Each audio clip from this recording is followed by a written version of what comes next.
Asia live ടിവിയിലെ feng shui പ്രോഗ്രാമിലേക്ക് ഏവർക്കും സ്വാഗതം. ഇന്ന് ഇപ്പോൾ ഒത്തിരി ആൾക്കാർ എന്നെ വിളിച്ചിട്ട് പറയുന്നുണ്ട്, ഇത് കണക്ക് ഇഷ്ടംപോലെ പൈസ പുറത്ത് കൊടുത്തിട്ട് അത് കിട്ടാനുണ്ട്, അപ്പോൾ പൈസ വാങ്ങിച്ചവരാരും തിരിച്ചു തരുന്നില്ല. അപ്പോൾ ഈ പൈസ തിരിച്ചു കിട്ടാനായിട്ട് എന്തെങ്കിലും കാര്യങ്ങൾ നമുക്ക് ചെയ്യാനായിട്ട് പറ്റുമോ എന്ന് ഒത്തിരിയേറെ പേര് ചോദിക്കുന്നു.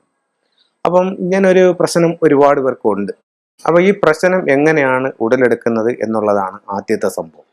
നമ്മൾ താമസിക്കുന്ന റൂമിൻ്റെ നമ്മൾ അല്ലെങ്കിൽ പ്രധാന വാതിലിൻ്റെ 7 എന്ന് പറയുന്നൊരു നക്ഷത്രമാണ് ഈ പ്രശ്നങ്ങൾക്ക് കാരണം. അപ്പം നമ്മളുടെ പ്രധാന വാതിലിലോ ബെഡ്റൂമിലോ 7 നിൽക്കുന്നെന്നുണ്ടെങ്കിൽ മറ്റുള്ളവർ നമ്മളെ പറ്റിക്കാനുള്ള ഒരു ടെൻഡൻസി ഉണ്ടാവും. ഇപ്പം നമ്മളിപ്പോൾ ഒരാൾ ജെന്യൂൻ ആയിരിക്കും, അപ്പോൾ ആരിൽ നിന്ന് പൈസ വാങ്ങിച്ചാലും തിരിച്ചു കൊടുക്കുക എല്ലാം ചെയ്യുന്ന ഒരാളായിരിക്കും. പക്ഷെ നമ്മൾ ഈ 7 എൻട്രൻസിലോ വാതിലിലോ ഉണ്ടെങ്കിൽ നമ്മളെ നിന്ന് വാങ്ങിച്ചാൽ പുള്ളിക്ക് തരാനായിട്ട് പറ്റത്തില്ല. പുള്ളിക്ക് നമ്മളെ നിന്ന് വാങ്ങിച്ചാൽ തിരിച്ചു തരാൻ പറ്റാത്തൊരവസ്ഥയിലേക്ക് പുള്ളി പോകുന്ന ഒരു രീതി ഉണ്ടാവും. അപ്പം നമ്മളെ മറ്റുള്ളവരാൽ പറ്റിക്കപ്പെടും. ഈ പറ്റിക്കപ്പെടുന്നതിൻ്റെ പ്രധാന കാരണം ഒന്നുകിൽ നമ്മുടെ ബെഡ്റൂമിൽ 7 കാണും, അല്ലെങ്കിൽ പ്രധാന വാതിലിൽ 7 കാണും. ഞാൻ ഒത്തിരി വീഡിയോകൾ ഞാൻ നോക്കിയപ്പോഴത്തേക്ക് നമുക്ക് ഓരോ 20 വർഷങ്ങൾ കൂടുമ്പോഴും പ്രകൃതിക്ക് ഒരു മാറ്റം ഉണ്ടാവും എന്നാണ് ഫെങ്ഷുയിൽ പറയുന്നത്. അപ്പോൾ അതിന് കൃത്യമായിട്ടുള്ള ടൈമൊക്കെ ഉണ്ട്. അപ്പോൾ ഒരു ഉദാഹരണത്തിന് 1964, 84 കാലഘട്ടം പീരീഡ് 6 എന്ന് പറയുന്നൊരു കാലഘട്ടമായിരുന്നു. 84 മുതൽ 2004 വരെയുള്ള ഒരു കാലഘട്ടം പീരീഡ് 7 എന്ന് പറയുന്നൊരു കാലഘട്ടമായിരുന്നു. ഈ പീരീഡ് 7 എന്ന് പറയുന്ന കാലഘട്ടത്തിൽ വീട് വെച്ച് ഇപ്പം 1975 വെച്ചൊരു വീടിൻ്റെ ഫ്രണ്ടിൽ പിന്നെ ഇപ്പോൾ 77 എന്ന് പറഞ്ഞിട്ട് സ്റ്റാർ വന്ന് നിൽക്കുകയാണ്. അപ്പോൾ നമ്മൾ വീട് നോക്കിയപ്പോഴത്തേക്കും 77 ആണ് എൻട്രൻസിൽ നിൽക്കുന്നത്. അപ്പോൾ നമ്മൾ അവരുടെ ചോദിക്കും, നിങ്ങൾക്ക് ഇത് വീട് വെച്ചിട്ട് എങ്ങനെ ഉണ്ടായിരുന്നു? വീട് വെച്ചിട്ട് നല്ല പ്രോസ്പെരിറ്റി ആയിരുന്നു, ശരിക്കും പൈസ ഉണ്ടായിരുന്നു, നല്ല ഇഷ്ടം പോലെ പൈസയൊക്കെ വരുന്നൊരു വീടായിരുന്നു. അപ്പം 84 ആയപ്പോൾ എന്തോ സംഭവിച്ചു. 84 ആയപ്പോൾ സാറേ ബിസിനസ് മൊത്തം തകർന്ന് മറ്റുള്ളവർ പൈസയൊക്കെ ഒത്തിരി വെളിയിൽ കിട്ടാനൊക്കെ ഉണ്ടായി.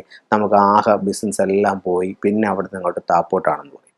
അതിൻ്റെ കാരണം എന്ന് പറഞ്ഞു കഴിഞ്ഞാൽ ഈ 7 എന്ന് പറയുന്നത് ഈ 84, 2004 കാലഘട്ടത്തിൽ 7 അതിൻ്റെ പ്രോസ്പെരിറ്റി ടൈമിലാണ് നിൽക്കുന്നത്.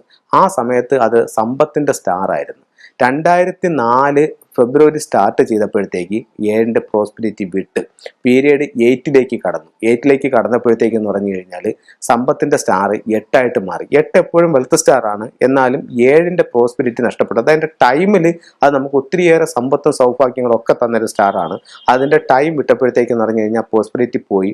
അത് പറ്റിപ്പിൻ്റെ അതിൻ്റെ യഥാർത്ഥ സ്വഭാവത്തിലേക്ക് അത് വന്നു. പറ്റിപ്പാണ് അതിൻ്റെ സ്വഭാവം. റോബറി സ്റ്റാറാണ്, മറ്റുള്ളവരെ നമ്മളെ കളവ് ചെയ്യുക, അങ്ങനെയുള്ളൊരു റോബറി സ്റ്റാറായിട്ട് അത് മാറിയപ്പോഴത്തേക്ക് സാമ്പത്തിക ബാധ്യതകളും കാര്യങ്ങളുമായി. അപ്പം നമ്മൾ എങ്ങനെയാണ്, എവിടെയാണ്, എന്താണ് ഈ 7, എങ്ങനെയാണ് ഈ 7 കണ്ടുപിടിക്കുന്നത്? ആ 7 കണ്ടുപിടിക്കുന്നതിനുള്ളൊരു മാർഗം എന്ന് പറഞ്ഞാൽ കറക്റ്റ് ആയിട്ടുള്ളൊരു ഫെങ്ഷു കൺസൾട്ടൻറ്റ്. ഇപ്പോൾ ഫെങ്ഷു കൺസൾട്ടൻറ്റിൻ്റെ പലരും പിന്നെ ദിക്കുകളൊക്കെ നോക്കിയിട്ട് കാര്യങ്ങൾ ചെയ്യുന്നതാണ്. അതല്ല, ഫ്ലൈങ് സ്റ്റാർ എടുക്കുന്ന ആ ഒരു കൺസൾട്ടൻറ്റിനെ വിളിച്ചിട്ട് ആ വീടിൻ്റെ ഫ്ലൈങ് സ്റ്റാർ എടുക്കണം. ഫ്ലൈങ് സ്റ്റാർ എന്ന് പറയുമ്പോഴത്തേക്ക് വീട് വെച്ച ടൈം, അത് കഴിഞ്ഞിട്ട് അത് വീടിൻ്റെ പിന്നെ വീട് വെച്ചാക്കുന്ന ഒരു ടൈം, പിന്നെ വീടിൻ്റെ ഡിഗ്രി, ഇത് രണ്ടും കൂടെ ചെയ്തെടുക്കുമ്പോഴത്തേക്ക് വീടിൻ്റെ കൃത്യമായിട്ടുള്ള പ്ലാൻ, ഇതിൽ 3 കൂടെ വെക്കുമ്പോഴത്തേക്ക് നമുക്കിതിൽ 7 എവിടെയാണ് വന്നിരിക്കുന്നതെന്ന് നമുക്ക് മനസ്സിലാക്കാനായിട്ട് പറ്റും. ഈ 7 ആണ് റോബറി സ്റ്റാർ. ആ 7 നിൽക്കുന്നത് നമ്മുടെ എൻട്രൻസിലോ ബെഡ്റൂമിലോ ആണെന്നുണ്ടെങ്കിൽ ഉറപ്പായിട്ടും ഈ പറ്റിക്കപ്പെടാനുള്ള സാധ്യത ഉണ്ടാവും. പൈസ വാങ്ങിച്ചാൽ നമുക്ക് തിരിച്ചു കിട്ടത്തില്ല. അപ്പോൾ അങ്ങനെ ഒരു പ്രശ്നം ഉണ്ടെന്നുണ്ടെങ്കിൽ അതിന് പരിഹാരമായിട്ട് ഒരു ബ്ലൂ മാറ്റ്, എൻട്രൻസിലാണ് 7 നിൽക്കുന്നതെങ്കിൽ ഒരു ബ്ലൂ മാറ്റ് എൻട്രൻസിൽ ഇടുക. എന്നിട്ട് ബ്ലൂ റൈനോ എലിഫന്റ് എന്ന് പറഞ്ഞ ഒരു സ്റ്റാച്ചു ഫെങ്ഷുയിൽ അവൈലബിൾ ആണ്. ഒരു നീല ആനയും കാണ്ടാമൃഗവും കൂടെ നിൽക്കുന്ന ഒരു പ്രതിമയാണത്. അത് വാങ്ങിച്ചിട്ട് നമ്മുടെ മെയിൻ ഡോറിൽ നിന്ന് പുറത്തേക്ക് ഫേസ് ചെയ്യുന്നതാണ്, അല്ലെങ്കിൽ മെയിൻ ഡോറിലോട്ട് ഫേസ് ചെയ്ത് മെയിൻ ഡോറിന് സമീപം അത് വെക്കുന്നത് ഈ പറ്റിപ്പൊഴുവാനായിട്ട് നല്ലൊരിതാണ്.